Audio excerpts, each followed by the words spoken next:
Devil's Grin. This is by Alice Graham. Earlier this year, it was published as a book comprising issues 1 through 6. I'm going to base my review on issues 1 through 6 that I purchased while she was creating the story for a couple of reasons. One, I love this old, bigger size. This is like the same size as 11 Rockets comics. Just really dig the format.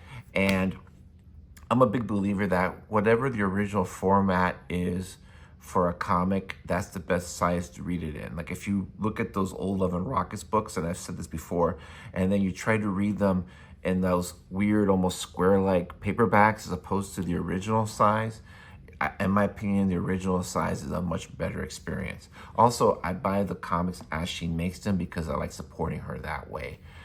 Instead of just waiting for the collected works, I'll just buy the books along the way. So having said that, this story, overall, it's about a demon or supernatural character that looks kind of like this, that is trying to disrupt the lives of some of our protagonists in different ways, almost like a puppeteer. And that's the overall story. But underneath all that, there's a lot of, besides surrealism and maybe mysticism, there's also a lot of social commentary. There's commentary as part of the story about narcissism, male toxicity, exploitation of workers, how difficult it was for a woman in the early 1970s because they didn't really have the opportunities they have today. Drug use, alcohol use, rock and roll music, loving someone, having feelings for someone when they aren't returned. Sometimes how people can be in a relationship and have really good sex, and they'll stay in that relationship for that even though they're not being treated the way they should be treated. Just so many different things, and they're woven in as part of the story. So you almost have to like think about it to pick up on it because it's not obvious. It's not like exposition, it's just part of the dialogue. And there really isn't any exposition. It's dialogue based. Alex's style, if you haven't seen it before, is unique. It's the, I'm gonna mispronounce it, but it's the anthropomorphic, or however you say it, where you have like the animals, sort of like the Teenage Mutant Ninja Turtles, but more humanoid-like. 6 pounds per page usually. This is the demon creature, and her style is unique. Her sensibilities are unique. I really like them. I think that I really enjoy the work of women cartoonists. I think women cartoonists, they just see things differently, and I think they have a different sensibility, and I think they make comics just as good as the guys. There's Alex Graham, there's MS Harkness, there's some of the female manga creators that Joanna Corley's been publishing.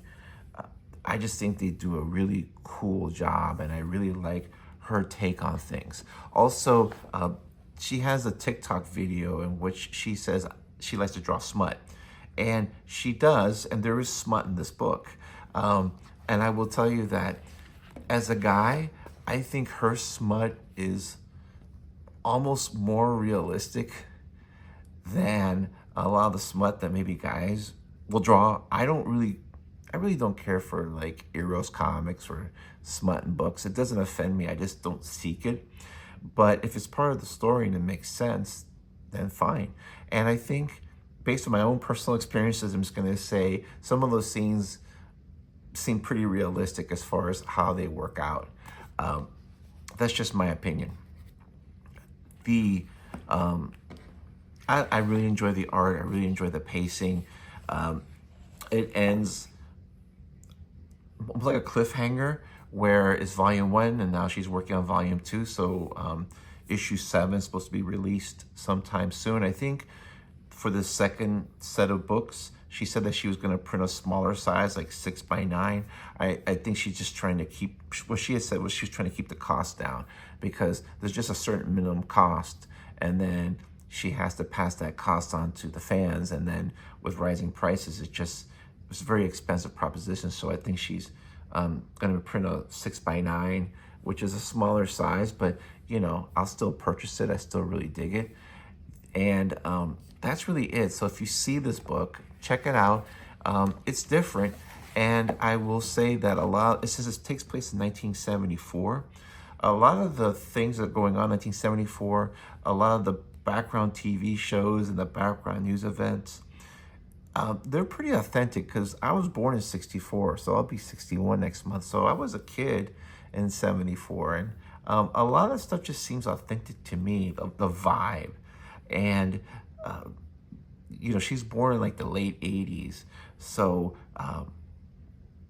you know, how she captures that, I don't know. But it seems authentic. It's not like someone who's thinking how were the 70s, almost like somebody that was living in the 70s and was like a teenager or a young adult doing this book. That's one thing that I really liked. So check it out. I don't know if these covers made the book. There's another reason why I got the comics, because I just love these painted covers. She's selling these big paintings, and that's really it. Just, you know, I'm a big Alex Grant fan. That's all I can say. And I think she does really unique, interesting work.